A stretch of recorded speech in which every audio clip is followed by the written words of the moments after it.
اعوذ باللہ من الشیطان الرجیم بسم اللہ الرحمن الرحیم۔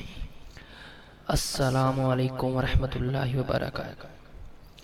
مسلم اسلامک ہب کی طرف سے آپ کے خدمت میں پیش گزار ہوں۔ آج میں آپ کو ذبح موت کا بیان بتاؤں گا۔ ذبح موت، جب سب جنتی جنت میں پہنچ جائیں گے اور جہنم میں صرف وہی لوگ رہ جائیں گے جن کو ہمیشہ کے لیے اس میں رہنا ہے، اس وقت جنت اور دوزخ کے درمیان موت کو ایک مینڈے کی شکل میں لا کر کھڑا کریں گے۔ پھر ایک منادی والا جنت والوں کو پکارے گا۔ وہ ڈرتے ہوئے جھانکیں گے کہ کہیں ایسا نہ ہو کہ جنت سے نکلنے کا حکم ہو۔ پھر جہنمیوں کو پکارے گا۔ وہ خوش ہوتے ہوئے جھانکیں گے کہ شاید ان مصیبتوں سے رہائی ہو جائے۔ پھر وہ منادی والا ان سب کو دکھا کر پوچھے گا، اسے پہچانتے ہو؟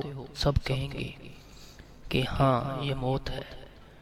پھر ان سب کو دکھا کر ذبح کر دی جائے گی اور اسے جنت و دوزخ کے درمیان یحییٰ علیہ السلام اپنے ہاتھ سے ذبح فرمائیں گے، اور یہ فرمایا جائے گا کہ اے اہل جنت، ہمیشگی ہے، اب مرنا نہیں، اور اے اہل نار، ہمیشگی ہے، اب مرنا نہیں۔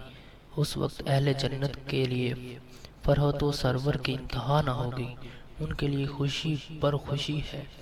اس طرح دوزخیوں کے رنج و غم کی نہایت نہ ہوگی، ان کے لیے غم بالائے غم ہے۔